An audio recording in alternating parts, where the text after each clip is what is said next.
प्यारे बच्चों, class 10th की मैथ्स की क्लास में आप सभी का एक बार फिर से स्वागत है बच्चों। और हम पढ़ रहे थे चैप्टर नंबर 13 पृष्ठीय क्षेत्रफल और आयतन।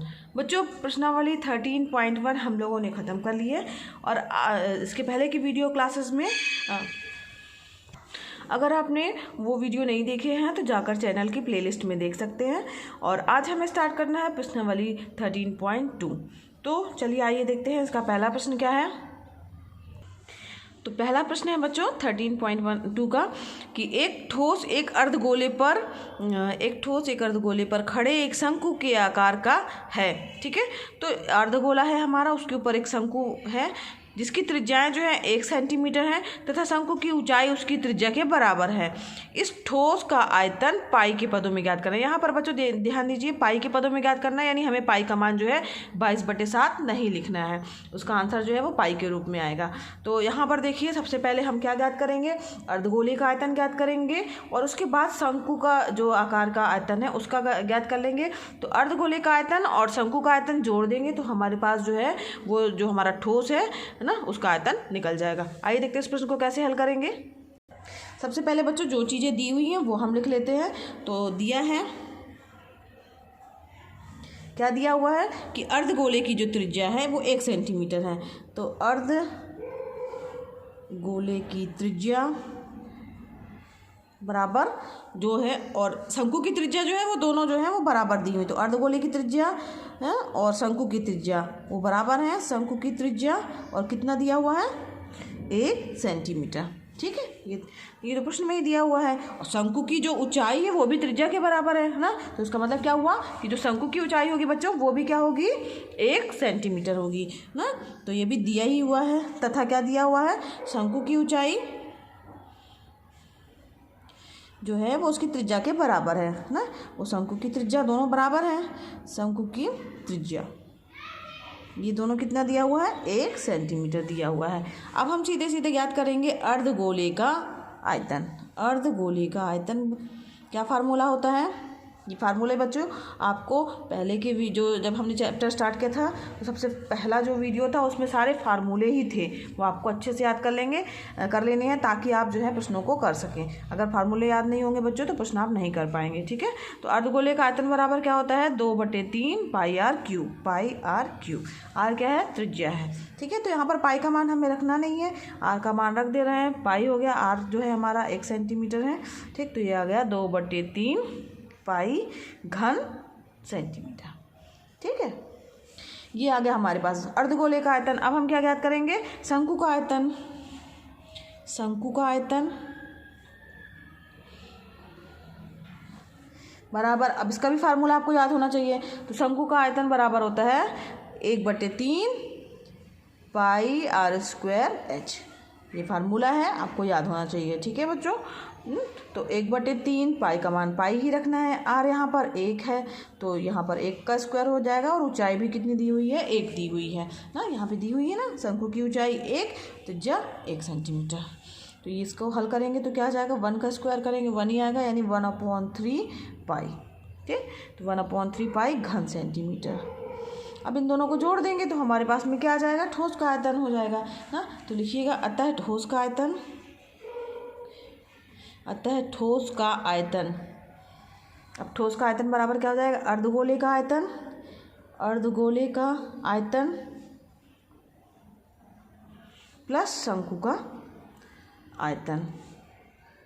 ठीक है, जो शंकु का आकार है। तो अब यहाँ पर अर्धगोले का आयतन हमारे पास कितना आया है, 2/3 पाई प्लस इसका मान कितना आया है, 1/3 पाई। जोड़ दीजिए इसको, लघुत्तम दोनों का लीजिए, 3 आ जाएगा। ठीक है, और यहाँ पर 2 पाई प्लस पाई यानी 3 पाई/3, 3 कैंसिल हो जाएगा, यानी पाई घन सेंटीमीटर। तो ठोस का आयतन कितना हो जाएगा, पाई घन सेंटीमीटर। पाई का मान लिखना नहीं है बच्चों, पाई के पदों में ज्ञात करना है, इसलिए हमने पाई ही रखा है। ठीक है, उत्तर आप अलग से लिख दीजिएगा। अतः ठोस का आयतन पाई घन सेंटीमीटर होगा। समझ में आ गया प्रश्न बच्चों, सेंटीमीटर होगा। ठीक है, आगे बढ़ते हैं बच्चों। दूसरा प्रश्न है एक इंजीनियरिंग के विद्यार्थी रचेल से एक पतली एल्युमिनियम शीट का प्रयोग करते हुए एक मॉडल बनाने को कहा गया जो एक ऐसे बेलन के आकार का हो जिसके दोनों सिरों पर दो शंकु जुड़े हों। इस मॉडल का व्यास 3 सेंटीमीटर है और इसकी लंबाई जो है वो कितनी है, 12 सेंटीमीटर है। यदि प्रत्येक शंकु की ऊंचाई 2 सेंटीमीटर हो तो रचेल द्वारा बनाए गए मॉडल में अंतर्विष्ट हवा का आयतन जो है वो हमें ज्ञात करना है। ठीक है, तो यहाँ पर एक हिंट दिया है, यह मान लीजिए कि मॉडल की आंतरिक और बाहरी विमाएँ लगभग बराबर हैं। ठीक, तो आइए देखते हैं इस प्रश्न को कैसे हल करेंगे। यहाँ देखिए बच्चों, चित्र जो है वो आपका इस तरीके से बन करके आएगा।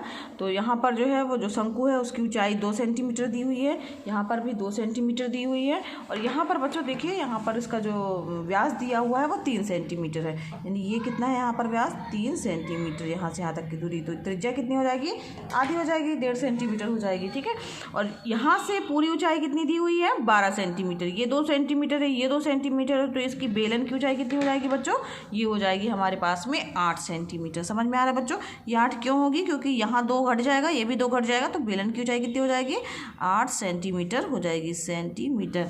ठीक है, तो यहाँ तक आपको समझ में आ गया होगा बच्चों। अब हम चलते हैं प्रश्न को हल करने। तो यहाँ पर जो है इसको हल करने के लिए सबसे पहले हम क्या करेंगे, तो सबसे पहले मॉडल की अगर हमें कुल ऊंचाई दी हुई है वो उसको हम ज्ञात कर लेंगे। तो शंकु की ऊंचाई प्लस बेलन की ऊंचाई जोड़ देंगे तो वो हमारी क्या हो जाएगी, मॉडल की कुल ऊंचाई हो जाएगी। ठीक है, तो यहाँ पर जो है हम बेलन की ऊंचाई ज्ञात कर लेंगे, कितनी आ जाएगी, 8 सेंटीमीटर तो आ ही गई है। अब हम क्या ज्ञात करेंगे, बेलन का आयतन। ठीक, तो आइए देखते हैं कैसे इसको हल करना है हमें। सबसे पहले जो है वो लिखिएगा कि बेलन के सिरों दिया है, सबसे पहले जो चीज़ दी है वो लिख लेते हैं। तो दिया है मॉडल का व्यास 3 सेंटीमीटर, त्रिज्या कितनी हो जाएगी बच्चों, 1.5 सेंटीमीटर। ठीक है, अब यहाँ पर दिया है कि मॉडल की लंबाई, मॉडल की कुल लंबाई बराबर 12 सेंटीमीटर। ठीक है, तो कुल लंबाई ये है दी हुई है, या ऊंचाई जो दी हुई है वो कितनी है, 12 सेंटीमीटर है। तो यहाँ पर लिख देंगे हम, और शंकु की ऊंचाई भी दी हुई है कि शंकु की ऊंचाई तथा शंकु की ऊंचाई बराबर 2 सेंटीमीटर। ठीक है, तो हम बेलन की ऊंचाई ज्ञात कर लेंगे। बेलन की ऊंचाई बराबर क्या हो जाएगा, मॉडल की कुल ऊंचाई माइनस दोनों शंकुओं की ऊंचाई, मॉडल की कुल ऊंचाई। ठीक है, समझ रहे बच्चों, यहाँ से यहाँ तक की पूरी ऊंचाई और उसमें से ये दोनों शंकुओं की ऊंचाई हम घटा देंगे। कुल ऊंचाई माइनस 2 गुणे शंकु की ऊंचाई, 8, ये कितनी है, मॉडल की कुल ऊंचाई 12 है, माइनस 2 गुणे 2। ठीक है, 12 माइनस 4 यानी 8 क्या आ गई, सेंटीमीटर। ठीक है, ये क्या हो गई हमारे पास, बेलन की ऊंचाई हो गई। अब हम क्या ज्ञात करेंगे बच्चों, बेलन का आयतन ज्ञात करेंगे। तो बेलन का आयतन बराबर क्या फार्मूला होता है, पाई आर स्क्वायर एच। पाई तो रहने देंगे भाई, आर का मान बच्चों यहाँ पर 3 सेंटीमीटर व्यास है, तो त्रिज्या क्या हो जाएगी, 3 का आधा हो जाएगी, यानी 3/2। ठीक है, अब हमने वहाँ पर आगे 1.5 लिखा है तो उसकी जगह हम 3/2 ही लेके चल रहे हैं, 3/2 का स्क्वायर, और एच क्या है, 8। ठीक, इसको हल करिए, पाई हो जाएगा 3 गुणे 3, 3 त्रिकाई 9, 2 गुणे 2 4, और यहाँ पर 8, 4 एकम 4, 4 दूनी 8, यानी 9 दूनी 18 पाई घन सेंटीमीटर। ये क्या हो गया हमारे पास में, बेलन का आयतन हो गया। अब क्या करेंगे बच्चों, दोनों जो शंकु वाले हैं शंकु, वो उनका हम आयतन ज्ञात कर लेंगे। तो दोनों शंकुओं का आयतन, ध्यान दीजिएगा दोनों लिखा है तो 2 का मल्टीप्लाई करेंगे, दोनों शंकुओं का आयतन। तो यहाँ पर शंकु के आयतन का फार्मूला लगेगा, शंकु का आयतन बराबर होता है 1/3 पाई आर स्क्वायर एच।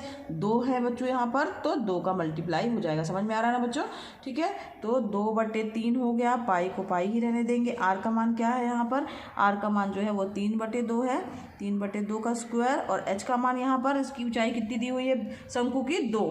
ठीक है, तो ये हो गया हमारा, इसको हल करिए, 2/3 पाई, ठीक है, 3/2 गुणे 3/2 गुणे 2, ठीक, 2 से 2 कैंसिल, यहाँ का भी 2 कैंसिल, 3 से 3 कैंसिल, इसका मान कितना आ गया 3 पाई घन सेंटीमीटर। बस अब आप दोनों को जोड़ दीजिए ना, तो पूरे मॉडल का आयतन निकल जाएगा। तो पूरे मॉडल का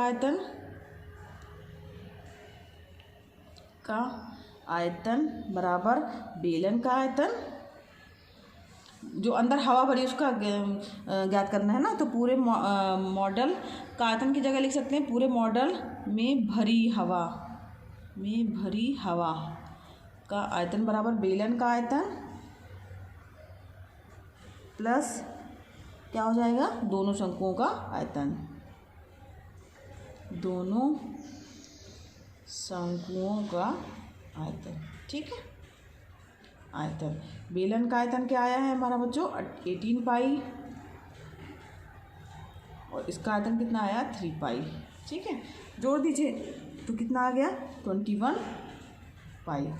अब यहाँ पर देखिए पाई का मान हम रख देंगे, क्योंकि यहाँ तो ऐसा नहीं दिया ना कि पाई के पदों में ज्ञात कीजिए, तो नहीं दिया हुआ है, तो हम इसमें पाई का मान रखेंगे 21 और यहाँ पे 22/7 ना, तो 7 एकम 7 7 की 21 22 22 66 यानी 66 घन सेंटीमीटर। ये क्या हो गया हमारे पास मॉडल में जो है भरी हवा का आयतन हो गया। आप उत्तर अलग से लिख दीजिएगा।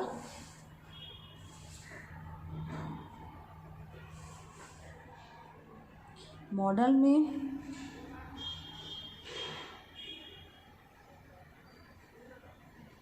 अंतर्विष्ट हवा का आयतन 66 घन सेंटीमीटर होगा,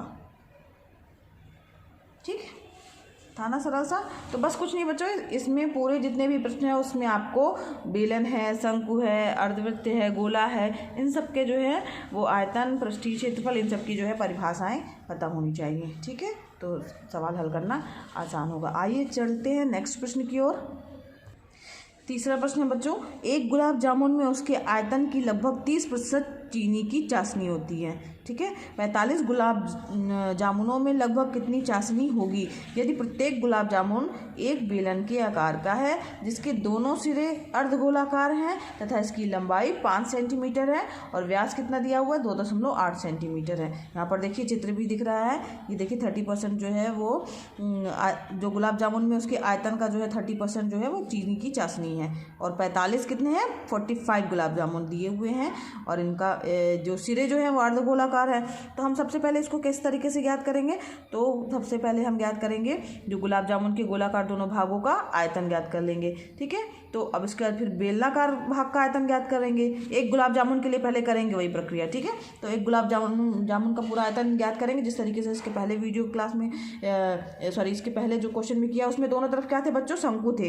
यहाँ पर दोनों तरफ क्या है, बेलन के दोनों तरफ क्या है, अर्धगोले हैं। ये जैसे ये बेलन का चित्र है ना, दोनों तरफ क्या है, अर्धगोले हैं, ठीक है। तो हम क्या ज्ञात करेंगे, सबसे पहले एक गुलाब जामुन का आयतन ज्ञात करेंगे, फिर 45 का ज्ञात कर लेंगे और उसमें उसका 30% निकाल देंगे, तो वो हो जाएगी हमारी चाशनी का आयतन, ठीक। तो यहाँ पर एक ज्ञात करने के लिए दोनों अर्धगोलों का ज्ञात करेंगे बच्चों, जो दोनों अर्धगोले हैं ना उनका जो है आयतन ज्ञात करेंगे, तो उसका क्या फार्मूला हो जाएगा 2/3 पाई r क्यूब हो जाएगा।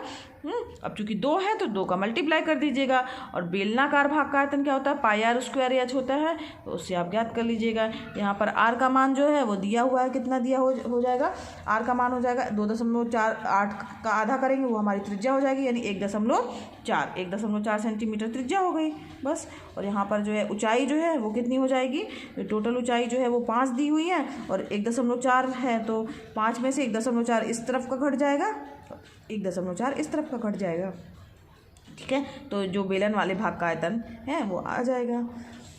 तो ये बच्चों आपका होमवर्क है, करिएगा जिस तरीके से बताया गया है, और इसके आगे के प्रश्न बच्चों हम नेक्स्ट वीडियो क्लास में हल करेंगे। आज के लिए बच्चों बस इतना ही। अगर बच्चों पढ़ाना पसंद आ रहा हो तो वीडियो को लाइक कीजिएगा, चैनल पर नए हैं तो चैनल को सब्सक्राइब कीजिए बच्चों, अगर आपने अभी तक नहीं सब्सक्राइब किया है तो ज़रूर सब्सक्राइब कीजिए, और बच्चों बेल आइकन भी दबाइएगा ताकि आपको नए वीडियो का नोटिफिकेशन भी मिलता रहे। और ये वीडियो क्लासेस बच्चों एकदम फ्री है, तो आप भी इसका लाभ लीजिए, दूसरे बच्चों को भी शेयर कीजिए ताकि वो भी इसका लाभ ले सकें। धन्यवाद बच्चों, मिलते हैं नेक्स्ट वीडियो क्लास में।